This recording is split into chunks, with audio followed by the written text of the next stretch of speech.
अस्सलाम वालेकुम। Faisalabad programme news night के साथ मैं हूं आपका मेज़बान मोहम्मद बिलाल डोगर। पाकिस्तान में एक बिग ऑपरेशन चल रहा है, एक बड़ा ऑपरेशन जिससे डॉलर धड़म करके गिरा और चीनी धड़म करके नीचे आई। ये धड़म का लफ्ज़ मैं इसलिए इस्तेमाल कर रहा हूँ ताकि सिर्फ अंदाज़ा लगा सकें कि कैसे एकदम से तब्दीलियाँ रूनुमा होती हैं। मेरे अकब में Faisalabad chamber of commerce and industry देख रहे हैं। आज फैसलाबाद के कारोबारी अफराद के पास चलेंगे कि ये एक गैर यकीनी की सूरत हाल जो एक बहुत फैलती जा रही थी।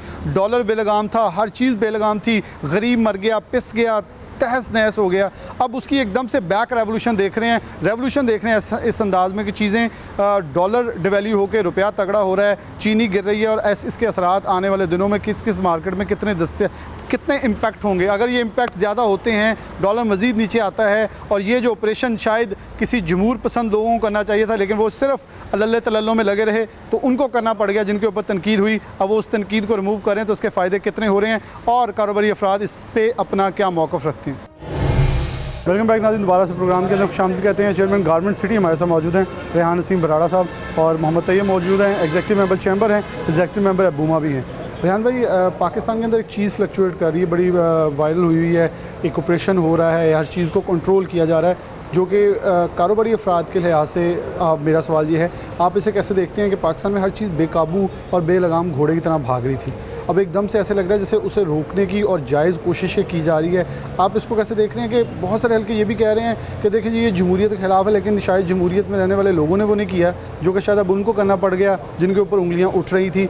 और आप क्योंकि हर चैनल पे इस वक्त बाज़गश यही है कि क्या ये वक्त की ज़रूरत है, क्योंकि ये हमने 2 साबिक़ा अदवार के अंदर वज़ीर आज़म से सुन लिया कि नो टॉलरेंस चलेगा, लेकिन अब उसके ऊपर अमल होता देखा जा रहा है। क्या आप एग्री करते हैं? जी बिल्कुल, बहुत शुक्रिया जी। सबसे पहले तो आपने बड़ा अच्छा और बड़ा इंपॉर्टेंट सवाल पूछा आजकल के हमारे जो मुल्की हालात है उस हवाले से। ये देखें, बड़ी आपने अपने सवाल में ही अपनी बात का जवाब दिया कि हम एक शतर बे लगाम हुए थे, कोई पूछने वाला नहीं था, कोई हमारे ऊपर कोई चेक बैलेंस नहीं था, जिसका जो दिल करता है इस मुल्क के अंदर कर रहा था। और ये बड़ा ज़बरदस्त इनिशिएटिव मैं समझता हूँ हमारी ये जो केयर टेकर गवर्नमेंट और हमारे आर्मी चीफ साहब ने लिया है। और इसके ऊपर मैं ये भी इस पर इन्फेसिस करूँगा कि इस पर इम्प्लीमेंटेशन लाजमी हो, ये ना हो कि वक्ती तौर पे हो जिसके बाद दोबारा से हम उसी डगर पे चल जाएं, जिसके में ज़्यादा असरात देखे हैं। जी बिल्कुल, 200 पे रोका, 250 से ये बातें की गई लेकिन अमल दरामद कभी नहीं हुआ। आप ये देखें कि सिर्फ 3 दिन पहले ये अनाउंसमेंट हुई है और आपके सामने मुल्क की करेंसी स्ट्रॉन्ग होना शुरू हो गई, आपकी कमोडिटीज़ की प्राइस नीचे आना शुरू हो गई हैं।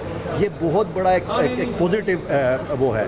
जिनको ये नेगेटिव इसलिए लग रहा है क्योंकि हमेशा से हमने, आपको पता है कि एक 2 नंबरी की या एक होर्डिंग का निज़ाम इस मुल्क में रखा कि डॉलर है, कारोबार की बजाय डॉलर में, सोने में, कभी आटा छुपा के रख लिया, कभी चीनी छुपा के रख ली, कभी कोई कमोडिटी। तो ये बड़ा खूबसूरत चेकअप मैं समझता हूँ इस टाइम गवर्नमेंट ने इनिशिएटिव लिया है और इसके ऊपर अगर अमल दरामद हो गया तो मैं नहीं समझता विद इन 3-4 मंथ्स पाकिस्तान दोबारा जो एक हम कहते थे कि एशियन टाइगर बनेगा, तो हम इंशाल्लाह ताला दोबारा उस रविश पे आएंगे और सीधे रास्ते पे आएंगे जिस रास्ते को हम छोड़ चुके थे। और इसमें सबको ताउन करना चाहिए। उसके साथ साथ मैं एक चीज़ और ऐड करूँगा, ये भी एक आपने देखा होगा कि एक गवर्नमेंट इनिशिएटिव ले रही है कि जल्दी कारोबार इसको बंद करे, जल्दी शुरू करे। आपके सामने कोविड-19 आया, जब पाकिस्तान में कारोबार खुले, अर्ली मॉर्निंग कारोबार शुरू होता था, चूँकि हमारी ये सुन्नत वसल्लम भी है, उससे कितनी बरकत हुई कि लोगों पे पास जो एक, अगर कपड़े की बात करूँ, जो हमारे सूट बेचने वाले हैं उनके पास जो एक कतर भी नहीं बची। तो उसके बाद जब कोविड-19 के बाद हम पुरानी रविश पे आए, वही देर से खुलना, जो हम एक अल्लाह के हुक्म के ख़िलाफ़ बात काम करते थे, आज हम देख रहे हैं कि हम उसका इस्तेमाल हमने नहीं किया। दोबारा इसको अपलाएं, सुबह अर्ली कारोबार करें। पूरी दुनिया में होता है, हमारे नेबर हिंदुस्तान में 8 बजे तक दुकानें बंद हो जाती हैं। यूरोप की मैं बात नहीं करता, वहाँ तो 6 बजे कारोबार बंद हो जाते हैं। चाइना आपके सामने 8 बजे खुलता है, 5 बजे बंद हो जाता है। तो वो तरक्की याफ्ता कौमों की शान ये है, उन्होंने उस पर अमल किया। जो बातें हमें बताई गई थी हमें इस्लाम के अंदर, हमने अमल नहीं किया और आज उसका खुमियाजा हम सब भुगत रहे हैं। बहुत शुक्रिया रेहान नसीम बराड़ा साहब ने बड़ा तफसीली बताया। तैयब भाई, आप ज़रा इस तरफ आ जाएँ ताकि रेहान भाई को हम फ्री कर सकें इस हवाले से। आप कैसे देखें कि आप खुद भी इंडस्ट्री से हैं, एक्सपोर्टर हैं, क्या एक जो पूरी दुनिया में चल रहा है, पाकिस्तान में इस वक्त चल रहा है कि एक डॉलर की बेलगाम जो एक डगर थी उसको कंट्रोल और उसको स्क्वीज़ किया जा रहा है, आई यू एग्री कि ये होना चाहिए था और ये सही हो रहा है और एक्सपोर्टर्स के साथ ताउन करने के लिए तैयार हैं? जी बिल्कुल, आप सही कह रहे हैं, बिल्कुल होना चाहिए। देखें, अगर डॉलर को कंट्रोल नहीं करेंगे तो ये हम सर्वाइव नहीं कर पाएंगे। क्योंकि जिस तरह रेट बढ़ता जा रहा है, खाली $1 बढ़ने, $1 बढ़ने से हमारी तो बहुत सी चीज़ें हैं, हमारे ट्रांसपोर्ट, हमारी हर चीज़, पेट्रोल, ऑयल, इन्फ्लेशन इस हद तक चली जाती है कि वो इस वक्त आपको पता ही है हमारे आवाम से कंट्रोल से बाहर हो चुकी हुई है। अभी जो गवर्नमेंट ने बड़ा अच्छा इनिशिएटिव लिया, जो SIFC कमेटी बनाई है, उसमें हमारे फैसलाबाद चैम्बर का जो डेलीगेशन गया, मैं भी उसमें हिस्सा था, मैंने भी उस ब्रीफिंग में हिस्सा लिया। यानी कि वो जो तनकीद के रिश्ते बरसाए जा रहे हैं कि आर्मी चीफ ताजरों से या बिजनेसमैन से किस हैसियत से मुलाकात कर रहे हैं, तो मेरा इसके अंदर ये इनपुट था कि कोई नहीं कर रहा तो किसी की तो करना पड़ेगा। जिनके ऊपर तनकीद हो रही है फिर उनको इस्लाह करने लग गए हैं, तो अब सब्र कर लें। देखिए जी, जो हम भी इतना ही जानते थे कि जिस तरह वो इस्टेब्लिशमेंट करती है, उनका कंट्रोल होता है, वो सारा कुछ करते हैं, लेकिन जो चीज़ अभी हम खुद से हाथ से अपनी देख के आए हैं, और जिस तरह वो जो फ्री हैंड दे रहे हैं तो उसे भी मानना चाहिए। जो उन्होंने मैकेनिज़्म बनाया है, जिस हिसाब से वो चल रहे हैं, मैं समझता हूँ बहुत अच्छा है, बड़ी अच्छी वो उसकी उनकी इनपुट है। तू नज़दीक आ जाना। बहुत अच्छा काम कर रहे हैं उन्होंने, बड़ा अच्छा एग्रीकल्चर को, IT को, माइन मिनरल्स को, आप नहीं क्या अंदाज़ है और एग्रीकल्चर को इन्होंने बहुत अच्छा किया। और इंशाल्लाह ये देखिए जो जितने अच्छे वो पैरामीटर्स ले रहे हैं, तो मेरा ख्याल है हमारी इंशाल्लाह सारी तमाम सेक्टर में बड़ी ग्रोथ होगी। और आप फौरी देख सकते हैं कि 2-3 दिन के अंदर अंदर हमारा डॉलर भी रुक गया, और हमारी चीज़ें जो है ना, लोग समझने लग गए हैं कि वाकई यार अब चीज़ कंट्रोल में आ जाएंगी। जो एक जिन बन के बिल्कुल बेकाबू हो गया था, लेकिन अब मेरा ख्याल है हर चीज़ कंट्रोल में आ जाएगी और अच्छे दिनों की तवक्को की जा रही है इंशाल्लाह। आने वाले दिनों में इससे इम्पैक्ट आप देख रहे हैं एक्सपोर्ट्स के ऊपर और बदलती हुई प्राइसेस के ऊपर, ख़ासतौर पर जो डंपिंग फेक इन्वाइसेस करके लोग ये चाह रहे थे पाकिस्तान में डॉलर ना आए ताकि बढ़ जाए। अब हर कोई स्टेट बैंक में एक रवानी नज़र आ रही है डॉलर देने वालों की और लेने वाले इंतज़ार में कि कितना नीचे आता है। जी बिल्कुल सही कह रहे हैं, ये बहुत ज़रूरी है। मेरा ख्याल है कि इससे बड़ा फ़र्क पड़ेगा। लोग से ज़्यादा डॉलर अगर कंट्रोल हो जाता है तो हमारी एक्सपोर्ट्स भी बढ़ जाएंगी। अभी अच्छा जैसे जैसे डॉलर की रेट बढ़ता जा रहा है ना जी, हमारे जो इंटरनेशनल कस्टमर जो हम लगे हैं, हम जिससे 10 साल से भी काम कर रहे हैं ना, वो फ़ौरी तौर पर कॉस्ट की जो प्राइस होती है वो कहते हैं आपकी यूनिट प्राइस कम करना है। मतलब अल्टीमेटली हमें एक्सपोर्टर्स को भी कोई बेनिफिट नहीं होता। लगता यूँ है कि भी एक्सपोर्टर्स जो हैं वो बड़ा पैसा कमा लेते हैं, उनकी पैसे उनके डबल हो जाते हैं रेट बढ़ने से। अल्टीमेटली मैं चाहूँगा एक्सपोर्टर्स को इस वक्त ये लॉस हो रहा है कि जो इंटरनेशनल बाहर जो बाहर बैठा हुआ है, हर चीज़ तो एक फिंगर टिप के ऊपर वो निकाल के वही तो देख लेता है। भाई लास्ट वीक आपके ये रेट पर जब हमने कॉन्ट्रैक्ट किया, ये रेट बाहर एक्टिव हो, बाहर सियाना हो गया, और वो सियाना क्या हो गया, वो शायद हमने खुद ही उनको कर दिया, लेकिन अभी वो हमारे वो आप समझ लें कि हमारे अगेंस्ट चीज़ आ रही थी। तो अब अगर इस तरह के चाहे इस्टेब्लिशमेंट या आर्मी चीफ या जिस तरह ले रही इन्होंने एपेक्स कमेटी बनाई है, वो सारा वो होल्ड कर रहे हैं, बड़े सिस्टमाइज तरीके से कर रहे हैं। मैं समझता हूँ बड़ी अच्छी बात है, बहुत ज़्यादा अच्छी बात है। बहुत शुक्रिया तैयब भाई। यहाँ एक ब्रेक लेंगे और दोबारा हाजिर होते हैं।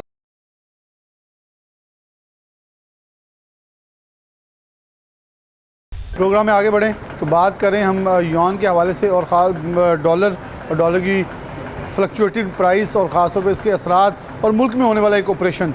फैसल मियां मौजूद हैं, मेंबर पाइमा, इनसे बात करते हैं। फैसल भाई, आप फैब्रिक्स की वैसे भी ब्रांड का काम भी करते हैं, ओवरऑल भी काम करते हैं थोक में। एक ऑपरेशन मुल्क में चल रहा है जिसकी बड़ी बाज़गश्त है, जो कि जनरल आसिम मुनीर के हवाले से कहा जा रहा है कि उन्होंने बड़ी मुतहरक तरीके से डॉलर माफिया, चीनी माफिया, चावल माफिया, गंदम माफिया, हर तरफ एक ऑपरेशन शुरू हुआ लग रहा है जिसके असरात बड़े डायरेक्टली अब पड़ते देखे जा रहे हैं। आप इसे मार्केट्स के लिए, कारोबार के लिए किस हद तक देख रहे हैं, क्योंकि उनका मेन टारगेट जो स्टॉकर्स हैं, जो स्टॉक करने वाले थे, जो इसको एक मुनाफा बख्श और सिर्फ एक मफरूज़ा और मसनूई महंगाई का एक तूफ़ान बरपा था, उसको अब एकदम से बैक गियर लगता नज़र आ रहा है। आपको आने वाले दिन कैसे नज़र आ रहे हैं, इस ऑपरेशन को कैसे देखते हैं? बिल्कुल, ये बहुत एक खुश आइन बात है कि पाकिस्तान मुल्क के लिए कोई सोचने के लिए आया है, सोचा है पाकिस्तान के लिए। मेरे ख्याल के मुताबिक सिर्फ़ और सिर्फ 2-3 चीज़ें ही हैं जो कि जिसको सही कर लिया जाए तो ये सारी चीज़ें खुद ब खुद सही हो जाएंगी। उसमें एक डॉलर है और एक गोल्ड है। हमारी ये यान मार्केट से बहुत ज़्यादा लोग पैसे लेके, इन्वेस्टर पैसे लेके गोल्ड और डॉलर में इन्वेस्ट कर रहे हैं। होता ये है कि जब किसी मार्केट में एकदम से तेज़ी आती है तो दूसरी मार्केट्स के जो इन्वेस्टर हैं वो उठ के उधर भाग जाते हैं। यही पाकिस्तान में प्रॉपर्टी में हुआ, यही डॉलर में देखा, यही हमने सोने में देखा। ऐसे ही बिल्कुल यही बिलाल भाई, मैं वही बात बताने लगा था कि ये दोनों चीज़ों की तरफ गए।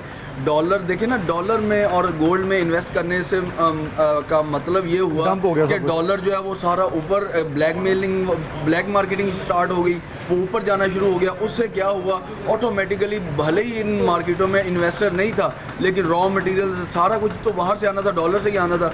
डॉलर जब अफगानिस्तान में जाना स्मगल होने लग गया या किसी भी मुल्क में स्मगल होने लग गया, तो उसकी वजह से सारी चीज़ों में पैनिक आ गया, एकदम से बहुत ज़्यादा तेज़ी आ गई, जिसमें मैं समझता हूँ कि ये एक किसी न किसी को इनिशिएटिव लेना ही पड़ना था।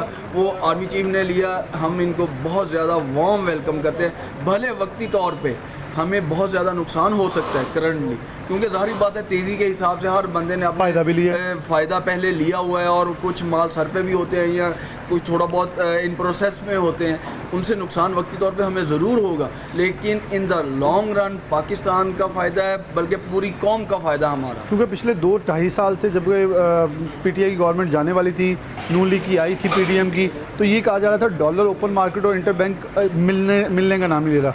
हमने देखा कि जो ओपन मार्केट है जितने का रेट चल रहा है अब उससे नीचे मिल रहा है। पहले उससे 10 रुपये ऊपर चल रहा था, अब 2-3 रुपये नीचे चल रहा है। ये देने वाले देने को फिर रहे हैं, खरीदने वाला आगे कोई नहीं। ऐसे ही बिल्कुल आप सही कह रहे हैं। वो अब जो है वो पोजीशन बिल्कुल इंटायरली चेंज हो गई है ना परसों चौथ से। मेरे ख्याल के मुताबिक आने वाले दिनों में ये डॉलर और नीचे जाएगा। हाँ, महीना 2 महीने ज़रूर लगेंगे हर चीज़ को, कमोडिटी प्राइसेस को एडजस्ट होने में, क्योंकि ज़ाहिर बात है कि जिन लोगों के पास माल पड़ा होता है उन्होंने अपने रेट्स को एडजस्ट करते करते एक्चुअल पोजीशन जो है ना 2 महीने बाद ही पता लगेगी। मेरे ख्याल के मुताबिक आने वाले दिनों में जब स्टेबिलिटी आएगी ना, तो कारोबारी एक्टिविटीज़, जो बिज़नेस एक्टिविटीज़ है ना, वो बेहतर होंगी और स्मूथ होके चलेंगी, और जो इन्वेस्टर जहाँ का था वहाँ पर वापस जाएगा और बिज़नेस कॉन्फिडेंटली चलेंगे। अच्छा फैज़ल भाई, एक यॉन मार्केट के हवाले से असरात मुरतब हुए कि जैसे एकदम जैसे एकदम यूरो गिरा है, डॉलर गिरा है, पाउंड गिरा है, रियाल, सब कुछ एकदम से नीचे आया है, और वो जो करेंसी एक्सचेंजिंग और उस मार्केट के अंदर एक ब्लैक होल था वो एकदम से बंद होता नज़र आया। तो क्या असरात इसके यॉन मार्केट के यॉन की प्राइसेस के ऊपर भी मुरतब हुए हैं? बिल्कुल बिलाल भाई, मैं आपको बताऊँ कि तकरीबन ये पिछले 3 दिनों में 3000 पर बैग रेट्स नीचे आ गए हैं, और जो फोरकास्ट किया जा रहा है ये और मज़ीद नीचे आएंगे। लेकिन इसके साथ साथ मैं एक सजेशन देना चाहता हूँ कि जो भी इकदाम उठाने हैं वो मुस्तकिल मजाजी के लिए हो।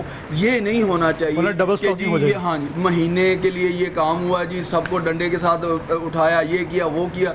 जब सारा कुछ लोगों ने अपने आप को एडजस्ट माइंड सेट हो गया कि अब हम स्टेबिलिटी वाली साइड पे आ रहे हैं, तो एकदम से जितना ये जिसे कहते हैं ना कि बंद रोकने, पानी का बंद रोकेंगे ना, वो नो डाउट अगर मुस्तकिल मजाजी के साथ होगा तो ठीक है, लेकिन अगर वो मुस्तकिल मजाजी के साथ नहीं होगा तो वो एकदम से तोड़ के वो फिर डबल स्पीड से आगे जाता है। ये चीज़ नहीं होनी। ये बात आपकी बिल्कुल सही है। फैसल मियां दाहद ने जो बात की बिल्कुल सही थी। इससे पहले जब हमने ये देखा 200 से डॉलर क्रॉस किया तो हमने कहा इसे ऊपर नहीं जाएगा, इसे एक कैपिंग की, लेकिन जब वो गिरा, वो निकला तो 250 क्रॉस कर गया, फिर 250 को ऊपर आके एक नुकेल डाली गई, लेकिन फिर जब निकला तो 300 क्रॉस कर गया। इनकी बात 100% राइट है कि ये ऑपरेशन, ये इकदाम इस हद तक सॉलिड होने चाहिए कि दोबारा पाकिस्तान के अंदर ये जो माफिया है इसको इतना ज़रूर खौफ व हरास, इतना ज़रूर खौफ और डर ज़रूर होना चाहिए इनके दिमागों के अंदर। अगर किया तो बचेंगे नहीं, और कोई करने का सोचे ना। ये है इकदाम जो यकीनन तौर पे, क्योंकि इस वक्त अगर कारोबारी अफराद लें तो इस ऑपरेशन के साथ खड़े नज़र आते हैं, क्योंकि उनका कहना है कि हमने मुनाफा कमाया है। तो इस वक्त मार्केट को मुस्तहकम होते हम खुद देखना चाहते हैं, ताकि चीज़ें मामूल के मुताबिक रहे, गाहकी बढ़े, मामूल बढ़े, हम कारोबार करने का सोच सके। यहाँ से प्रोग्राम में आपको आगे लिए चलते हैं। कैसे शहमद गुच्छा मौजूद हैं, सेंट्रल चेयरमैन पाइमा, इनसे बात करते हैं। कैसे भाई, सबसे बड़ी एशिया की मंडी भी है, और ये जो इस वक्त ऑपरेशन पूरे पाकिस्तान के अंदर चल रहा है, जितने भी माफियाइज़म है और बड़ा मुनज़्ज़म तरीके से इसके अंदर चीज़ें नज़र आ रही हैं। हर कोई ये कहता सुनने में आ रहा है कि ऐसे मंत्री इंजाम तक जाए तो बहुत बेहतर होगा। कारोबारी अफराद क्या देख रहे हैं कि ये, क्योंकि बहुत सारे कारोबारी अफराद इसमें नुकसान भी उठाएंगे जिन्होंने बहुत सारा फ़ायदा भी लिया है, अब वो डिप में भी जाएंगे, लेकिन कारोबारी अफराद इसे किस हद तक अच्छा मुस्बत देख रहे हैं या समझ लें कि ये नुकसानदेह साबित होगा? बहुत शुक्रिया जी। देखें, सबसे पहली बात तो ये है कि हम अपने आर्मी चीफ को खराज तहसीन पेश करते हैं कि उन्होंने ख़ुद मैदान में उतरने का फ़ैसला किया है और मईशत की बहाली के लिए उन्होंने जो स्टेप लिया है, और इंशाल्लाह ताला आप देख लें कि अभी उन्होंने आगाज़ किया है तो तकरीबन 30 रुपये जो है डॉलर जो है उसकी प्राइस कम हो गई है। और मुझे लग रहा है कि इस तरह जिन्होंने बोल्ड स्टेप उन्होंने लिया है, आने वाले वक्त में जो डॉलर और मज़ीद कम होगा। और इसके साथ साथ जो है हमारा जो है ताजरों का, हम चाहते हैं कि कम से कम अगर गवर्नमेंट ये स्टेप लिया है कि मईशत को ठीक करना है, तो कम से कम गवर्नमेंट को ये जो है ये सोचना होगा कि हमने जो रिलीफ आवाम को देना है वो रिलीफ आवाम तक कैसे पहुंचेगा। सबसे बड़ा है वो चेक एंड बैलेंस। जब तक हुकूमत का आवाम पर या ताजरों पर या दुकानदारों पर चेक एंड बैलेंस नहीं होगा, ये प्राइसेस वगैरह कम नहीं होंगी। इसके लिए जिस तरह, बल्कि ये तो बहुत अच्छा स्टेप है, जिस तरह डॉलर जो है इसकी प्राइस कम हो रही है और आने वाले दिनों में मज़ीद इसकी प्राइस कम होगी। लेकिन गुजर साहब, आपको नहीं लगता जैसे हर कोई बिल आने पर सड़कों पे निकला या एहतजाज करने लगा, डॉलर बढ़ता है तो ऑटोमेटिकली एक रेडी वाला भी कीमत बढ़ा देता है। जब कम हो रहा है तो अब हमको भी एक कौम बन के इसके ऊपर इम्प्लीमेंट करना चाहिए कि किसी को भी इस चीज़ का इंतज़ार ना करे कि डंडा आए तो हमने ठीक होना है। हम भी इस चीज़ को ऐसे ही मुंतकिल करें अगले शख्स तक जो हमारा बायर है, तो ऑटोमेटिकली एक कौम भी बन जाएगी, चीज़ें भी बेहतर हो जाएंगी। देखिए जी, मैंने पहले एक बात कही है कि इसमें सबसे बड़ा तो हमारा जो है हर बंदे का एक इनफरादी उनका फ़र्ज़ बनता है कि जैसे अगर पहले डॉलर की प्राइस बढ़ी है तो हर चीज़ बढ़ गई है, पेट्रोल बढ़ गया है, बिजली बढ़ गया है, बाज़ार में दूध की प्राइस बढ़ गई, हर जो है हमारी रोज़मर्रा की खाने वाली चीज़ें बढ़ गई। अब अगर डॉलर की प्राइस कम हुई है तो हम आवाम का फ़र्ज़ बनता है कि हम हर चीज़ को उसको मैनेज करें, कंट्रोल करें, हम जो है वो नफ़ाखोरी की तरफ ना जाएं, आवाम को रिलीफ दें, जो प्राइस जिस तरह कम होती है उसके मुताबिक उसको कम करें। बाकी मसला ये है कि सबसे बड़ा जो है इसमें हुकूमत का फ़र्ज़ बनता है कि वो चेक एंड बैलेंस करे और जो मार्केटों में जो प्राइसेस जो हैं डॉलर के मुताबिक कम होनी चाहिए उनको कम करें। तो आपको लगता है फिर इसके अंदर माफिया जो हैं उनको अब नुकेल डाल रही है, तो अब हमें भी चाहिए कि हम भी उन लोगों की जो है वो हौसला शिकनी करें। एक आम आदमी होने के नाते एक क्योंकि जो मुतासिर होता है वो आम आदमी है, उस आम आदमी को चाहिए कि इस कोशिश के अंदर अपना हिस्सा डाले। देखें जी, मैंने आपसे पहले बताया कि पाकिस्तान में जो माफिया है वो शुरू से ही जब से पाकिस्तान बना है वो माफिया सरगर्म है। हर शोबे में माफिया है, यार्ड में माफिया है, शुगर में माफिया है, गंदम में माफिया है, हर जगह पे जो माफिया है जिसके पास ढेरों रुपया, जिनके पास पैसा है, वो कैश उठाई फिर रहा है, वो कैश उठा के पहने, जिस चीज़ में उनको लगता है जहाँ पे कुछ चीज़ को कम आ रही है उसमें वो माफिया पर चला जाता है, तो वो चीज़ शॉर्टेज हो जाती है। उसके बाद हमें फिर बाहर से इंपोर्ट करनी पड़ती है। देखिए पिछले साल जैसे अब इन्होंने जो है वो कहा कि चीनी हमारे मुल्क में वाफर हो गई है, तो इन्होंने चीनी जो बाहर एक्सपोर्ट कर दी, उसके बाद खुद अब ये कह रहे हैं जी चीनी कम हो गया, अब मुल्क में जो है अपने बाहर से ये इंपोर्ट कर रहे हैं। मसला ये है कि इसमें सबसे बड़ा तो हमारा स्टेप जो है गवर्नमेंट का है कि गवर्नमेंट को जो है इतना सख्त इस पर जो है वो एक्शन लेना चाहिए और उसको चेक एंड बैलेंस करना चाहिए कि कौन सी चीज़ बाहर से इंपोर्ट करनी है और कौन चीज़ बाहर किस मकदार में एक्सपोर्ट करनी है। अच्छा साहब, हम सुनते थे ज़ीरो टॉलरेंस पे सबका गवर्नमेंट ने PTI ने भी लगाया, नून लीग ने लगाया, लेकिन उस पर अमल आज होता देखा ऐसे लगा कि एक हमारे पास मैकेनिज़्म मौजूद था लेकिन एक्शन हुआ है कि लगता है कि अब कौम को कुछ उम्मीद है, क्योंकि बहुत सारे लोग नाउमीद भी हैं, को मायूसी फैला रहे हैं जी ये लॉलीपॉप होगा, ये ऐसे होगा। लेकिन पाकिस्तान में पहली बार ये हुआ है एरेडिकेशन का आगाज़ कि ऐसे ग्रोहों को, ऐसे लोगों को हाथ डालना शुरू हुआ है। देखिए जी, सबसे पहली बात तो यह है कि हमारे पाकिस्तान की हिस्ट्री में हमारे पहले आर्मी चीफ साहब हैं जिन्होंने ख़ुद जो है ये स्टेप लिया है और उन्होंने ये अहद किया है कि इंशाल्लाह ताला हमने मैशत को बेहतर करना है। और आप देखेंगे कि जिस तरह उन्होंने ये स्टेप लिया है और तकरीबन 2 रोज़ में 30 रुपये डॉलर निकला है, तो आप भी आगे जो सूरत हाल है इस वक्त जो हर बंदा जो है डॉलर जो है डॉलर बेच रहा है, बैंकों में रश है।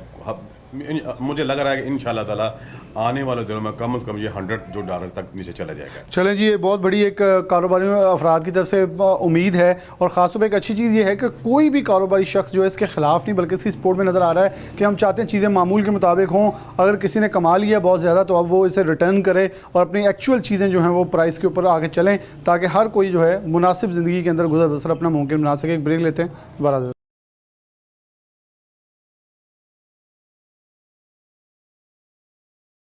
प्रोग्राम में सबसे पहले आगाज़ के अंदर Faisal chamber of commerce and industries के सदर हमारे साथ मौजूद हैं डॉक्टर फ़रम तारिक। डॉक्टर साहब बहुत शुक्रिया वक्त देने के लिए। डॉक्टर साहब, एक कमेटी भी बन गई है इस्लामाबाद के अंदर, शायद जो काम होने चाहिए थे पिछले इतवार में सुन रहे थे ये हो जाना चाहिए, वो हो जाना चाहिए, और हमें सब ने सब्ज़ बाग दिखाए जमहूरियत के अंदर कि डॉलर कंट्रोल होगा, नो टॉलरेंस होनी चाहिए। अब वो हो रहा है तो उसके इम्पैक्ट नज़र आ रहे हैं। आप एक इस्लामाबाद के अंदर भी जो मुख्तलिफ हल्के हैं उसके अंदर अपने एक हैसियत रखते हैं, तो क्या देखते हैं ये जो होने वाला ऑपरेशन है पाकिस्तान को किस हद तक फ़ायदा देगा?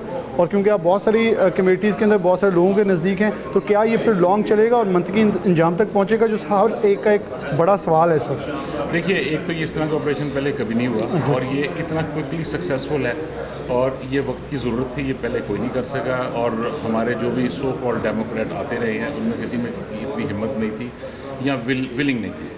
तो ये हो गया है, मुझे उम्मीद है ये मेंटेन भी रहेगा और इससे चीज़ें इम्प्रूव करेंगी। इससे जो सबसे बड़ी चीज़ इम्प्रूव करनी है ना, वो डॉलर का रेट नहीं है, वो जो गैर यकीनी सूरत हाल है ना, उसके अंदर यकीनियत जब शुरू होगी ना तो लोग काम करना शुरू कर देंगे। क्योंकि फॉरेन इन्वेस्टर के लिए सबसे बड़ी ये चीज़ होती है कि आपके पास है। आप देखिए, फॉरेन इन्वेस्टर से पहले तो डोमेस्टिक इन्वेस्टर है, वो भी है, तो बिल्कुल। डोमेस्टिक इन्वेस्टर आज हाथ रोक के बैठा हुआ है, वो उसको कुछ समझ नहीं आ रही क्या हो रहा है। अगर कुछ समझ आनी शुरू हो जाए कि ये जो कहा जा रहा है ये हो भी रहा है और वो प्रैक्टिकली भी नज़र आना शुरू हो गया। तो और हम 2 दिन पहले हमें ब्रीफिंग के लिए बुलाया गया था SIFC की, तो उसके अंदर हमने जो एग्रीकल्चर को बहुत डिटेल में एक्सप्लेन किया। It looks very promising. जाते वक्त तो हमारे हर किस्म के खदशात थे, क्योंकि इस तरह के इनिशिएटिव्स पहले भी होते रहे और उसमें मुगदर हल्के शामिल थे, लेकिन वो ज़्यादा सपोर्ट के लिए थे। अब वो आप कहते हैं ना, जिसने बाजू टूंग लिया बंदे ने, और वो कहता है जी कि मैंने अब करके दिखाना है। सो ये एटीट्यूड है विच इज़ वेरी पॉजिटिव। और मुझे महसूस ये होता है कि 2 से 4 साल के अंदर एग्रीकल्चर विल टर्न अराउंड और हमारे पास, मुझे जो अगली प्रॉब्लम 5 साल के बाद नज़र आ रही है कि इतनी सरप्लस हमारे पास एग्रीकल्चर हो जाएगा कि आज हमें एग्रीकल्चर की फॉरवर्ड इंटीग्रेशन, उसकी वैल्यूएशन की इंडस्ट्री किसके बारे में सोचने की ज़रूरत है। एक साल के अंदर अगर ना सोचा तो फिर काम खराब होगा। अच्छा डॉक्टर साहब, एक तो ये नया वेंचर एग्रीकल्चर के अंदर आ जाएगा, दूसरा एक बड़ा अहम सवाल, क्या हमेशा से वो एक इन्वेस्टर जो ये देख रहा था सोने के अंदर, डॉलर के अंदर, और जो भी चीज़ भरती थी उसके अंदर पैसा फेंक के बैठ जाता था और चीज़ों को इन्फ्लेट करता था, क्या अब ये नज़र आ रहा है कि वो वहाँ से और हर जगह से स्किप होकर बैंकों में भाग रहा है, कहीं भाग रहा है, उसको इस वक्त देखिए उस इन्वेस्टर को तमाम हुकूमतें प्रोटेक्ट करती थी और उसको पहले तो माहौल पैदा करती थी और उसके बाद उसको प्रोटेक्ट करती थी। अब वो काम ख़त्म हो गया, तो ये खुद ही ठीक होगा। अब पैसे प्रोडक्टिव सेक्टर में लगेंगे, रियल एस्टेट पर टैक्स लग गई हैं, तो अब तो किसी का प्लॉट नहीं बिक रहा। तो जब ये सारी फिर पैसा तो बाहर आएगा ना, कितनी देर रोकेंगे? और अगर सर्टेनिटी आ गई तो थिंग्स विल चेंज। तो आपको लगता है गरीब को आने वाले 2-3 माह में कुछ ना कुछ इन सेंस ऑफ के जब ये चीज़ें डिवेल्यूएशन अब जब डॉलर की होनी है, रुपया तगड़ा होना है, तो अल्टीमेटली उसको असरात मुरतब हो जाएंगे? मेरे ख्याल में ये एक्सपेक्टेशन करना गलत है। ओके। इसलिए आप देखिए ये 76 साल का प्रॉब्लम है। बिल्कुल। तो अगर ये 76 साल का प्रॉब्लम हम एक्सपेक्ट करेंगे कोई 2 हफ्ते में सॉल्व कर देगा तो जादू तो नहीं हो सकता, इसको टाइम लगेगा। हमें इसके असरात और इम्कानात और इसका पहली वाले जो इनिशिएटिव्स थे उससे फ़र्क नज़र आना शुरू हो जाएगा। वो महीने, 2 महीने, 3 महीने में नज़र आना शुरू हो जाएगा। मगर अगर आप ये कहें कि इसका पास ऑन इफेक्ट गरीब तक, इट विल टेक टाइम, इस पे कोई जादू की छड़ी है नहीं। बहुत शुक्रिया। डॉक्टर खुर्रम तारिक साहब मौजूद हैं, उन्होंने बड़े तफसील से इस हवाले से कहा। डॉक्टर साहब बहुत शुक्रिया। असलम वली साहब, डॉक्टर सजाद साहब मौजूद हैं। डॉक्टर साहब की तरफ बढ़ूँगा, डॉक्टर साहब ज़रा लाइट में आ जाएँ ताकि आपका चेहरा शनासाई भी हो सके। कैसे हैं आप? ठीक ठाक खैरियत से? डॉक्टर साहब, फैसल चैम्बर से डॉक्टर साहब के साथ हम गुफ्तगू करते हैं। बड़े इंपॉर्टेंट डिसीजंस इस वक्त हो रहे हैं इस्लामाबाद के अंदर और बड़े बड़े हल्के, बड़ी बड़ी चीज़ें हो रही हैं। क्या आप एग्री करते हैं चीज़ें मुस्बत हैं? और क्योंकि तनकीद भी हो रही है कुछ हल्कों से, लेकिन बेशतर हल्के कारोबारी, मैंने अभी तक जितने इंटरव्यू किए वैसे सपोर्टिव नज़र आ रहे हैं कि होना चाहिए था, क्योंकि ये नारे हमने हमेशा सुने हैं जी सब कुछ एवेल्यूएट होगा, हर कोई इसके अंदर शिकंजे में आना चाहिए, जो चोरी करेगा पकड़ा जाएगा। अब हकीकत है, आपको लग रहा है ये प्रिलॉन्ग चलेगा और ये मंतकी इंजाम तक पहुँचेगा? बहुत शुक्रिया बिलाल। जो चीज़ें इस वक्त आई हैं सामने, that are very well and very good, क्योंकि एक्चुअली ये है कि इन पे इम्प्लीमेंटेशन किस लेवल पे हम करवा सकते हैं। और जो हमारा जो मेन चीज़ है, ये इस पर सबसे ज़्यादा फोकस है वो एग्रीकल्चर है। इसमें एक चीज़ ऐड करना ज़रूर चाहूँगा कि एग्रीकल्चर अगर हमने इसी तरह प्रोड्यूस की और ज़्यादा की, जो एग्रीकल्चर टर्की प्रोड्यूस कर रहा है उसकी क्वालिटी दुनिया में वो एक्सपोर्ट बहुत होती है। हमें अपनी क्वालिटी को भी, एग्रीकल्चर को इम्प्रूव करना होगा, उस स्टैंडर्ड पे लेके जाना होगा। ये ना हो कि यहाँ फसल ज़्यादा हो जाए और फिर एक्सपोर्ट भी ना हो और हमारा रेट गिर जाए, किसान, हमारा किसान मर जाए। Exactly. ये चीज़ें सारी मद्देनज़र रखते हुए, और हमारे साथ जो फ्रूट्स हैं, स्पेशली पाकिस्तान की जिस तरह आम की बड़ी रिक्वायरमेंट है, इसकी एक्सटेंसिव जो है वो हमें कल्टीवेशन करवानी चाहिए। आम की पूरी दुनिया में डिमांड है, जिस चीज़ की डिमांड है we should concentrate on that. अच्छा डॉक्टर साहब, इससे पहले हमारे पास बहुत सारे, जब हम इस चीज़ पे आते हैं तो साथ ही उम्मीद की किरण जागती है कि ऐसे ऑपरेशन हो रहा है डॉलर के ख़िलाफ़, चीज़ें रुपया तगड़ा हो रहा है, मुल्क में एक माहौल साजगा लग रहा है, जो असल इन्वेस्टर है वो थोड़ा पुरएतमाद नज़र आ रहा है, जो फेक इन्वेस्टर था वो अब सहमा हुआ नज़र आ रहा है कि अब शिकंजा मेरे पे ना आ जाए, मैं ना पकड़ा जाऊँ। तो इसके साथ ही बहुत सारी, जैसे आपने एग्रीकल्चर की बात की, इससे पहले भी आइडियाज़ शेयर हो चुके हैं कि मोटरवे हमारे पास इतनी बड़ी है, इसके इर्द गिर्द जितनी सरकारी प्रॉपर्टी अंदर मौजूद है मोटरवे के, हम उसके ऊपर कल्टीवेशन कर सकते हैं, जो फ्रूट जो फसल जो उसके एरिया में लगी होती है। एक्चुअली हमारी जो पॉलिसीज़ में सबसे बड़ा प्रॉब्लम जो अभी नज़र आ रहा है, जो बेहतरी का, पहले हमारी यूनिफॉर्मिटी भी नहीं थी और कंसिस्टेंसी भी नहीं थी। जब भी कुछ कौम बनती है, लोगों को फॉरेन इन्वेस्टर भी उसी वक्त आता है जब वो कहता है, अभी भी आपने देखा है कि यहाँ पे एम्बेसडर्स आ रहे हैं, वो यही कहते हैं कि आपकी पॉलिसीज़ में तसलसल होना चाहिए, आपकी पॉलिटिकल स्टेबिलिटी होनी चाहिए।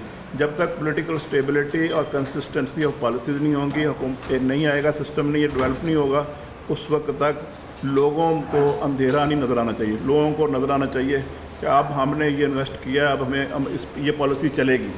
ये जब चीज़ें डेवलप हो जाएंगी, जिस तरह हमने ये बाज़ार बंद करने का सिस्टम शुरू किया, कभी कहते हैं 8-10 बजे करेंगे, यकीन नहीं आता, किसी को यकीन नहीं आता। दुनिया सारी में अगर बंद होते हैं टाइम पे और they are doing well business, तो हमारे भी ये चीज़ें होनी चाहिए। इससे हमारा फैमिली सिस्टम भी अच्छा होगा और हमारी चीज़ें जो हैं वो बेहतर से दिन ब दिन बेहतर होंगी। हमें डिजिटलाइजेशन ऑफ द इकॉनमी ये बेस है, क्योंकि जब तक ये नहीं करेंगे पता ही नहीं चलता कौन कहाँ पे खड़ा है।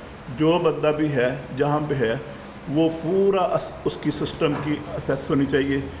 Each and every person, either he is in a business community और he is in a bureaucracy और in any department of the walk of the life in Pakistan, हर बंदा अकाउंटेबल होना चाहिए। और हर बंदे का, जो हज़रत उमर रज़ी अल्लाह तआला अन्हु का सिस्टम था कि जब कोई किसी मनसब पे आता था तो उसके अकाउंट्स वेरीफाई होते थे, जब जाता था तो कितना इजाफा हुआ था, जो इजाफा होता था वो बैतुल माल में जमा होता था। हमारा अगर हम सिस्टम बेहतर कर लें तो पाकिस्तान इंशाअल्लाह आने वाले वक्त में बहुत बेहतरीन हो सकता है, क्योंकि इतने अच्छे मौसम, इतना अच्छा सिस्टम, इतनी अच्छी लोकेशन किसी मुल्क के नहीं है। हम अभी सिंपली बात है, अभी एम्बेसडर बात कर रहे थे मलेशिया के, हम वेजिटेबल्स चीज़ें पैदा करें रेजिडुअल इफेक्ट के बगैर। जब तक रेजिडुअल इफेक्ट के बगैर चीज़ें प्रोड्यूस नहीं करेंगे, इसी तरह ही मटन है, बीफ है, बड़ी डिमांड है, चिकन है, दूसरी चीज़ों की, एग्रीकल्चर की, मैंगोज़ की, रेजिडुअल इफेक्ट के बगैर जाएंगी तो पूरी दुनिया एक्सेप्ट करेगी, अदरवाइज़ वो रिजेक्ट हो जाएगी। हमारे साथ डॉक्टर खुर्रम तारिक थे जो टेक्सटाइल इंडस्ट्री के माहिर हैं, डॉक्टर साहब पोल्ट्री इंडस्ट्री के एक बेताज बादशाह हैं, असलम वली साहब हैं, ट्रेडर हैं और नायब सदर चैम्बर भी हैं, लेकिन साथ जो तजर्बा ट्रेड का और ख़ास तौर पर जो हमारा ताजर गली बाज़ारों मोहल्ले में है उसकी एक भरपूर इन्फॉर्मेशन रखते हैं। वली साहब, आपको लगता है कि एक एतमाद बाज़ारों में नज़र आ रहा है जो उन्हें जमहूरियत के ऊपर या जमहूरी लीडरों के ऊपर होता था, आज वो सब वहाँ से निकल के जब एकदम महंगाई हुई है, लोग वहाँ से मायूस होकर अब सबकी नज़रें इधर हैं। 2 दिन से 3 दिन से एक ट्रेंड चल रहा है, आर्मी चीफ को सपोर्ट किया जा रहा है कि हम आपके साथ हैं। वो लोग जो तनकीद कर रहे थे आज सपोर्टिव नज़र आ रहे हैं, इस सेंस में कि वो गरीब एक सुख का सांस लेना चाह रहा है कि शायद अच्छे दिन ही आ जाए। बिस्मिल्लाहिर्रहमानिर्रहीम, बहुत शुक्रिया आपका। असल ये देखें कि ये 10-5 दिन में जब से ये ट्रेंड चेंज हुआ है बहुत सारी तब्दीली भी आई है, उसके आपको असरात भी नज़र आने शुरू हुए हैं। मैं अगर मिसाल दूं, जिसका मेरा अपना ज़ाती बिज़नेस है शुगर का, उसमें अगर आप देखें तो 15 से 20 रुपए केजी का रेट कम हो गया। बिल्कुल क्या किया उन्होंने? किया सिर्फ ये है कि 2 चीज़ें जो करने वाली थी कि स्मगलिंग के लिए जो इंतजाम करने, बॉर्डर बंद कर दिए, फ़िज़ाई ज़मीनी निगरानी हो गई। और एक बात इसमें मैं एक फॉर एग्जांपल आपको दूंगा कि मेरा शहर जो है 85 लाख का शहर है, फैसलाबाद डिस्ट्रिक्ट जो है, यहाँ पे हमें 25,000-30,000 बैग रोज़ाना चाहिए। एक छोटा जो शहर है जो सरहदी इलाका है, वहाँ पे आबादी है अगर 15 लाख की, तो वहाँ पे रोज़ाना की बुनियाद पर अगर 20,000 बैग जा रहा है तो कोई तो वजह है, क्यों नहीं देख रहे कि क्यों जा रहा है, जबकि वहाँ पे ज़रूरत है 5,000 बैग की, तो बाकी कहाँ डंप हो रहा है। ये चीज़ें हमने पहले नहीं देखी, इसको स्ट्रीमलाइन अब इन्होंने किया है और उसके असरात किस तरह है कि 15 से 20 रुपए केजी 3-4-5 दिन में निकले। बिल्कुल सही। दूसरे नंबर पे सट्टेबाजी का बहुत शोर था और सट्टेबाजी कहाँ हो रही थी? डॉलर व्हाट्सएप पे बिक रहे थे, डॉलर व्हाट्सएप पे ग्रुपों पे डॉलर भी और ये शुगर भी और दीगर अशिया भी जो भी सट्टेबाज है, और उसकी पूरी इन्फॉर्मेशन जो है वो आज चूँकि दौर है मोबाइल के ऊपर हर चीज़ ऑनलाइन हर चीज़ हो रही है, तो वो सारी चीज़ें थी। उसके ऊपर इन्होंने देखा है, चले देर आए दुरुस्त आए, और जो कुछ इन्होंने किया इसको और ज़्यादा स्ट्रीमलाइन करेंगे तो आम आदमी की ज़िंदगी में मैं पूरे वसूख से कहता हूँ बहुत बेहतरी आएगी, जो कि आनी शुरू हो गई है और आपने भी देखा है, मैंने भी देखा है। और आइंदा आने वाले दिनों में जिस तरह इत्मीनान बहाल हुआ है इनके ऊपर, जो कमियां महसूस हो रही थी पिछले आने वाले 5, 4, 6 साल में, 6 माह में, वो इंशाल्लाह दूर होंगी। आम आदमी सुख का सांस लेगा, मुल्क तरक्की की राह पे जाएगा। हमें अपने मामूलात ज़िंदगी को बेहतर करने की ज़रूरत है। जिस तरह डॉक्टर साहब ने कहा है, कोई तुक नहीं है यार, हम 12 बजे तक रात जागते हैं, सुबह 11 बजे 12 बजे उठते हैं। बिल्कुल सही है। हमारा तो दीन कहता है जल्दी उठो, जब रिज़्क बांटने का वक्त होता है नेचुरल लाइट को ज़ाया कर रहे हैं, हम उस वक्त सोते हैं। फितरत के हम खिलाफ जा रहे हैं, हम फितरत के करीब आ जाएं, फितरत को फॉलो करें तो इंशाल्लाह हमारे मसाइल हल हो जाएंगे। मसाइल इंशाल्लाह हल हो जाएंगे। यहाँ क्योंकि वक्त मेरे पास कम है, एक ब्रेक लेते हैं, दोबारा हाजिर होते हैं।